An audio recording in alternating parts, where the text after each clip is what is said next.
ఉన్న బంగారాన్ని విడిపించి ఆ రోజు ఆన్లైన్ రేటుకే మేము కొంటాం. Sharma gold company. నమస్కారం. సుమన్ టీవీ ప్రేక్షకులకు శ్రీ క్రోధినామ సంవత్సర ఉగాది శుభాకాంక్షలు.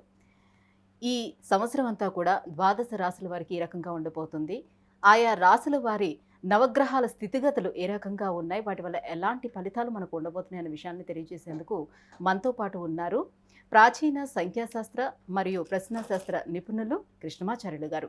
గురుగారు నమస్కారం అండి. జై వీరబ్రహ్మ జై గోవిందబాంబజీ. నమస్కారం. గురుగారు, ఈ క్రోధినామ సంవత్సరం మరి మకర రాశి వారికి ఎలా ఉండబోతుంది, ఖగోళ శాస్త్రం ఏం చెప్తుందో తెలియజేస్తారా? శివాయ బ్రహ్మణే నమ, వీరబ్రహ్మేంద్ర స్వామినే నమోడ్డవ. జై వీరబ్రహ్మ జై గోవిందబాంబజీ. ఆదాయం 14, వ్యయం 14, రాజ్యపూజ్యం 3, అవమానం 1. ప్రశ్నాశాస్త్రాన్ని అనుసరించి వచ్చినటువంటి ఫలితం బుధుడికి సంబంధించిన ఫలితం. జీవితంలో ఒక ముఖ్యమైనటువంటి అవకాశాన్ని కోల్పోయే అవకాశం. జీవిత లక్ష్యం అనుకున్నది ఖచ్చితంగా సాధించామనుకుంటున్న ఒక ముఖ్యమైనటువంటి అంశంలో ఏదో కారణంగా వెనుకబడేటువంటి అవకాశాలు ఉన్నాయి. దేశకాలమాన పరిస్థితులే కాదు, మన చుట్టూ జరుగుతున్నటువంటి ప్రతి అంశాన్ని కూడా క్షుణ్ణంగా ఆలోచించవలసినటువంటి స్థితిగతులు ఉన్నాయి.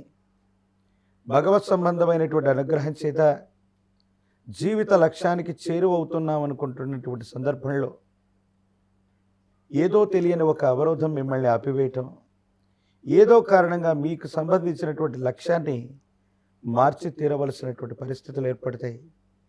మనసు చాలా భారంగా జీవిత లక్ష్యాన్ని చేరువవుతున్నటువంటి సందర్భంలో అర్థాంతరంగా ఒక ముఖ్యమైనటువంటి అంశం నుంచి, కార్యక్రమం నుంచి నిష్క్రమించవలసిందే రావటం మనసుకు బాధ కలిగించే అంశం. ఏది ఏమైనప్పటికీ కూడా భవిష్యత్తు మొత్తం కూడా సర్వేశ్వరుడు యొక్క అధీనంలో ఉంటుంది. ఏది జరిగినా మన మంచికే అన్నటువంటి పరిస్థితుల్లో ఈ అవకాశం అన్నటువంటిది మీకు రాకపోయినా ఒక ఇబ్బంది కలిగించేటువంటి తీవ్రమైనటువంటి ముప్పు నుంచి తప్పించుకున్నామన్నటువంటి సంఘటనలు, ఇటువంటి భావనలు మీరు భవిష్యత్తులో తప్పకుండా వ్యక్తం చేస్తారు. అంటే ఈ అవకాశం కనుక మీకు వచ్చి ఉంటే ఒక తీవ్రమైనటువంటి ఇబ్బందికరమైనటువంటి కష్టంలో మీరు ఇరుక్కుపోయేవాళ్ళు, కానీ భగవంతుడు మీకు మేలు చేసినట్టుగా ఈ అవకాశాన్ని దూరం చేయటం ద్వారా ఆ కష్టాన్ని కూడా తొలగించాడేమోనన్న భావనలు సమీపమైనటువంటి భవిష్యత్తులో మీకు కలిగేటువంటి విధంగా ఉంటాయి. కుటుంబపరమైనటువంటి అంశాలు, మీ కుటుంబానికి సంబంధించినటువంటి కుటుంబ సభ్యుల యొక్క విశేషవంతమైనటువంటి ఆత్మీయత, వారి యొక్క సహాయ సహకారాలు మీకు కలిసి వచ్చేటువంటి అవకాశం ఉంది. ఆర్థిక పరమైనటువంటి అంశాలు బాగున్నాయి. రావలసినటువంటి ధనం సమయానికి చేతికందుతుంది. కొత్త వ్యాపారం, కొత్త వృత్తి, ఉపాధి రంగ సంబంధమైనటువంటి పరిస్థితుల కోసం మీరు చేసేటువంటి ప్రయత్నాలు తప్పనిసరిగా సఫలీకృతమయ్యేటువంటి అవకాశం ఉంది. సంతానపరమైనటువంటి అంశాల గురించి ఎక్కువగా మీరు దృష్టి ఉంచుతారు. పిల్లల యొక్క చదువులు, వాళ్లకు సంబంధించినటువంటి బరువు బాధ్యతలు, వీటన్నిటినీ సమర్థవంతంగా నిర్వర్తించేటువంటి అవకాశం ఉంది. మీ ఆధ్వర్యంలో నడిచేటువంటి వ్యాపార సంబంధమైనటువంటి అంశాలు చాలా చక్కగా ఉంటాయి. కానీ ఆరోగ్యపరమైనటువంటి అంశంలో ఎంతో కాలంగా ఒక చిన్న ఆరోగ్యపరమైనటువంటి అంశాన్ని పట్టించుకోనటువంటి మీకు ఖచ్చితంగా విరామం, విశ్రాంతి తీసుకోవాల్సినటువంటి పరిస్థితి ఏర్పడుతుంది. ఆరోగ్యపరమైనటువంటి అంశం ఒక ముఖ్యమైనటువంటి అంశంలో మీకు ఇబ్బంది కలిగించటము, ఆందోళన కలిగించేటువంటి అవకాశం ఉంది. ఎంతో కాలంగా విరామం లేకుండా, విశ్రాంతి లేకుండా శ్రమిస్తూ ఉన్నటువంటి మీకు ఆరోగ్యపరమైనటువంటి స్థితిగతుల ముందు, అంటే మీ శరీరంలో జరిగేటువంటి మార్పుల్ని ముందుగానే మీరు గ్రహించిన పట్టించుకోకపోవటం వల్ల అది తీవ్రమైనటువంటి ఇబ్బందిగా మారేటువంటి అవకాశం. దీని కారణంగా కొంతకాలం విరామం, విశ్రాంతి తీసుకోవలసినటువంటి పరిస్థితులు తప్పకుండా ఏర్పడుతూ ఉంటాయి. అయితే నమ్మినటువంటి వ్యక్తులు, విశ్వసించినటువంటి వ్యక్తులు, భాగస్వామ్య సంబంధమైనటువంటి వ్యాపారాలు, వీటి పట్ల తస్మాత్ జాగ్రత్తగా ఉండటం చెప్పదగిన సూచన. అతి మంచితనం, అతి నిజాయితీ చేత కొంతమంది వ్యక్తుల్ని మనం నమ్మి, విశ్వసించి పెట్టుబడులు పెట్టి ముఖ్యమైనటువంటి అంశాలన్నీ కూడా వాళ్ళకు అప్పచెప్పడం వల్ల మనకు నష్టాలని, వాళ్లకు లాభాలని పంచేటువంటి కొన్ని రకాలైనటువంటి పెద్ద మనిషి తరహా పంచాయతీలు జరుగుతాయి. కాలం ఎంత విచిత్రమైందంటే అతి మంచితనంతో, అతి నిజాయితీ చేత కొంతమంది వ్యక్తుల్ని మనం చేరదీస్తే మనకు నష్టాలనిచ్చి వారు లాభాల్ని పట్టుకెళ్ళేటువంటి సంఘటనలు కొన్ని జరిగేటువంటి అవకాశం ఉంది.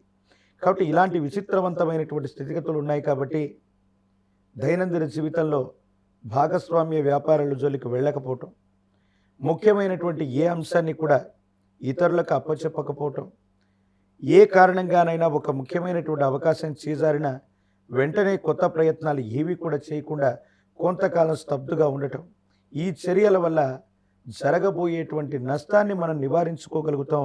ఎందుకంటే ఊహించనటువంటి ఆకస్మికమైనటువంటి ధనం పొందేటువంటి యోగం మీ జాతకంలో ఈ సంవత్సరం ఉంది. అలాగే ఆర్థికపరమైనటువంటి నష్టాలు కూడా పొంచి ఉన్నాయి. ఈ రెండిటి మధ్య సంఘర్షణ పడకుండా ఒక అవకాశాన్ని కోల్పోయినప్పటికీ కూడా కొంతకాలం వేచి ఉండటం వల్ల భగవంతుడు కాలం మనకు మంచి చేశాయి అన్నటువంటి భావన తప్పకుండా మీకు కలిగేటువంటి అవకాశం ఉంది. కాబట్టి ఈ రకమైనటువంటి సూచన చేయటం జరిగింది. భార్యాభర్తలు జీవిత భాగస్వామికి సంబంధించినటువంటి విషయాలు అనుకూలవంతంగా ఉన్నాయి. కొత్త గృహాన్ని కట్టడం లేదా గృహాన్ని కొనేటువంటి సందర్భాలు ఖచ్చితంగా జరుగుతాయి.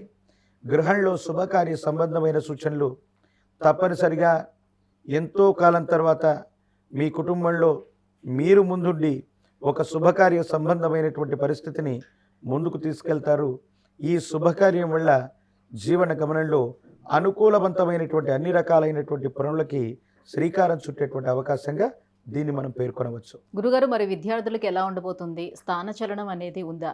ఇప్పటికే ఏదైనా నూతన వ్యాపారాలు ప్రారంభించి ఉంటే అవి ఎలా కొనసాగుతాయి? విద్యార్థులకి ఏకాగ్రత కోల్పోవటం లేదా ఏదో తెలియని మానసికమైనటువంటి సంఘర్షణ వల్ల వారు ఊహించినటువంటి మార్కుల్ని ఉత్తీర్ణతని పొందలేకపోయేటువంటి అవకాశం ఉంది.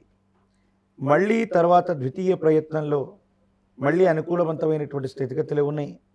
2024 మే తర్వాత జరగబోయేటువంటి పరీక్షలు లేదా పోటీ పరీక్షల్లో ఏకాగ్రతతో కూడినటువంటి ప్రయత్నాన్ని వాళ్ళు వహించాలి. ఇక గృహ నిర్మాణ సంబంధమైనటువంటి అంశాలు, కొత్త గృహాన్ని కట్టడానికి ఈ సంవత్సరం తప్పనిసరిగా అనుకూలవంతంగా ఉంది. ఇప్పుడు కొత్త ప్రయత్నాలు చేసే వ్యాపారాలు అనుకూలంగా లేవు. కానీ ఇదివరకే గనక ఏదైనా వ్యాపారాన్ని మీరు ప్రారంభించి ఉంటే మీ ఆధ్వర్యంలో నడుస్తున్నటువంటి సంస్థలు చాలా గొప్పగా రాణిస్తాయి. భాగస్వామ్య వ్యాపారాలు కూడా బాగుంటాయి. కానీ భాగస్వామ్యంలో నష్టాలను చూపెట్టి మిమ్మల్ని మోసం చేస్తున్నారన్నటువంటి విషయాన్ని మీరు గుర్తెరగాలి. అంటే ఎప్పటికప్పుడు అకౌంట్స్ చూసుకోవటం, ఆ వస్తున్నటువంటి రాబడి ఖర్చులని, ఆ వివరాలని నిర్మోహమాటంగా చూసుకోవటం. కొంతమంది వ్యక్తులు మనవాళ్ళు కదా నుంచి అతి మంచితనం చేత వాళ్ళకన్నీ కూడా అప్పచెప్పేసి మన ఊరికే ఉండటం వల్ల నష్టాలను చూపెట్టేటువంటి ప్రయత్నం. అంటే ఎటువంటి పరిస్థితుల్లో నష్టాలు వచ్చేటువంటి అవకాశం లేదు. కానీ భాగస్వామ్య వ్యాపారాల వల్ల లేదా నమ్మినటువంటి వ్యక్తికి ఈ అకౌంట్స్ అన్ని అప్పచెప్పడం వల్ల వ్యాపారంలో మోసపోయేటువంటి అవకాశం ఉంది. కాబట్టి ఈ విషయంలో కొంత జాగ్రత్తతో మీరు ఒక్కసారి మీకు సంబంధించినటువంటి వ్యాపారం, మీకు సంబంధించినటువంటి సంస్థ, వాటికి సంబంధించినటువంటి పురోగవృద్ధి, వాటికి సంబంధించిన అకౌంట్స్ విషయంలో మాత్రం తస్మాత్ జాగ్రత్తగా ఉండటం చెప్పదగినటువంటి సూచన. ఏ దైవారాధన చేసుకోవాలి? ఇంకా ఎటువంటి పరిహారాలను పాటించుకోవాల్సి ఉంటుంది? హనుమంతుల వారు, ఆంజనేయ స్వామి వారిని ఎంత విశేషంగా మనం పూజిస్తే అంత యుగదాయకమవుతుంది. తాంత్రిక విధానంలో చెప్పబడ్డది, కదలీ ఫలాలతో గనక హనుమంతుల వారిని అర్చన చేయగలిగితే ఒక గొప్ప కష్టం తొలగిపోయేటువంటి అవకాశం ఉంది. మంగళవారం పూట కానీ శనివారం పూట కానీ మీ సమీప ప్రాంగణంలోని ప్రశస్తవంతమైనటువంటి హనుమంతుల వారి యొక్క ఆలయ ప్రాంగణానికి వెళ్ళి గంగ సింధూరాన్ని స్వామివారికి సమర్పణ చేసి అష్టోత్తర శతనామాలకు ఒక్కొక్క కదలీఫలం అరటిపండుని స్వామివారికి ఇస్తూ పూజించేటువంటి క్రియే కదలి అర్చన. ఈ కదలి అర్చనను గనక అప్పుడప్పుడు చేయిస్తూ ఉన్న, ప్రతి మంగళవారం నియమనిష్టలతో కూడిన జీవన విధానంతో ఉన్న సుందరకాండను గనక ఈ సంవత్సరం ఈ రాశి జాతకులు పారాయణ చేస్తూ ఉన్న, వింటూ ఉన్న, ఇంటి ప్రాంగణంలో సప్తాహం కనీసం 7 రోజుల పాటు సుందరకాండని పారాయణ చేయించిన యోగదాయకమైనటువంటి ఫలితం వస్తుంది. జాతకంలోని సమస్తమైనటువంటి దుర్యోగాలు తొలగిపోయి శుభ సంబంధమైనటువంటి పరిస్థితులు ఉన్నాయి. ఒక్క ముఖ్యమైనటువంటి శుభకార్యం జరిగితే చాలు మీ జీవితంలో ఇక అన్ని శుభాలు జరగడానికి శ్రీకారం మొదలైనట్టుగా మనం భావన చేయొచ్చు. చాలా చక్కగా వివరించారు గురువుగారు. ధన్యవాదాలు. జై వీరబ్రహ్మ, జై గోవిందమాంబ జై.